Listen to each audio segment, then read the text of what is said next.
ഈ കൈ കണ്ട ഇത് ഞാൻ ചന്തി കരുതുന്ന കയ്യാ. ഋത്തിക് റോഷന്റെ വിരലിനെ പോലെ എന്റെ കയ്യിലുണ്ട് 6ാമത്തെ ഒരു വിരൽ. പക്ഷെ എനിക്കൊരു പ്രത്യേകതയുണ്ട്. അതെന്താണെന്ന് അവസാനം പറയാം.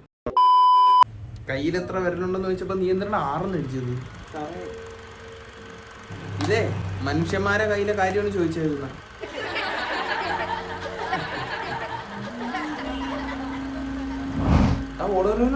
ഞാനുണ്ട്. അറിയാ പറയുന്നുണ്ടെന്നൊന്നും തോന്നില്ല. നീ 1 വെച്ച 2, 2 വെച്ച 3 നോക്കി ഇന്റോടെ കളിച്ചാൽ നമ്മൾ മണ്ടന്മാരാവത്തുള്ളൂ. അത് കുഴപ്പമില്ല, ഇത് കൂട്ടത്തില്ല. ഈ വിരല് കൂട്ടണ്ട, അത്ര സിനിമയിൽ കയറിയാ. എന്നിട്ട് നീ പറഞ്ഞില്ലല്ലേ ഏതാ മറ്റേ രാക്ഷസനല്ലേ? ആടാ അതിൽ പറയുന്നതൊക്കെ നീയും മൊട്ടയാടാ. ഇങ്ങനെയൊക്കെ ആയിരുന്നെങ്കിലും കുറെ നല്ല കാര്യങ്ങൾ സംഭവിച്ചിട്ടുണ്ട്.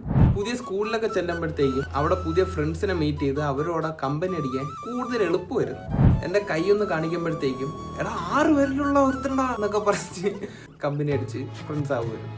അങ്ങനെ വന്നിട്ടുള്ളതിലും ഒരുപാട് പേര് പറഞ്ഞ് ഞാൻ കേട്ടിട്ടുള്ളൊരു കാര്യമാണ്, എനിക്ക് ഭയങ്കര ഭാഗ്യമാണ് സപ്ലൈ അടിച്ച് ജോലി ഇല്ലാതെ വീട്ടിലിരിക്കുന്ന എനിക്ക് ഭാഗ്യം. അത് കൊള്ളാം.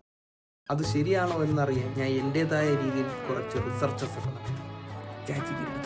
ചോദ്യം കേട്ട ഉടനെ തന്നെ പുള്ളിക്കാരൻ പറയുവാണ്, ജനിക്കുന്ന ഓരോ 500 മുതൽ 1000 വരെയുള്ള കുട്ടികളിലും ഒരു കുട്ടിക്കെങ്കിലും കയ്യിൽ 6 വിരൽ കാണാനുള്ള സാധ്യത ഏറെയാണ്. ഇങ്ങനെ സംഭവിക്കുന്നതിനെ പറയുന്നതാണ് പോളിഡക്റ്റിലി എന്ന്. 50,000 കുട്ടികളെ എടുത്താൽ മാത്രമേ അതിൽ ഒരാൾക്കെങ്കിലും 2 കൈയിലും 2 കാലിലും അധികം വരുന്നുള്ളൂ. എനിക്ക് എൻ്റെ 2 കൈയിലും 2 കാലിലും എക്സ്ട്രാ ഫിംഗേഴ്സ് ഉണ്ടായിരുന്നു. സോ ഞാൻ ഒരു ഭാഗ്യവാനാണ്. ചെരുപ്പ് കൊണ്ട് മുറിഞ്ഞാലോ എന്ന് വിചാരിച്ച് കാലിലെ 2 കൊച്ചിലെ എന്നെ മുറിച്ചോ. ഋത്തിക് റോഷന്റെ കയ്യിൽ 6ാമത്തെ വിരലും എൻ്റെ കയ്യിലെ 6ാമത്തെ വിരലും തമ്മിൽ വലിയൊരു വ്യത്യാസമുണ്ട്. ഋത്തിക് റോഷന്റെ കയ്യിലെ വിരല് എന്നാണ് അതിനറിയപ്പെടുന്നതെങ്കിൽ മറ്റേ 6 വിരലുള്ള പയ്യനെ എന്നായിരുന്നു ഞാൻ അറിയപ്പെട്ടുകൊണ്ടിരുന്നത്. നിങ്ങൾക്കറിയാവുന്ന ആർക്കെങ്കിലും 6 വിരലുണ്ടെങ്കിൽ അവരെ പേര് ഒന്ന് കമന്റ് ചെയ്തേ. അപ്പൊ ശരി, അടുത്ത വീഡിയോയിൽ കാണാം.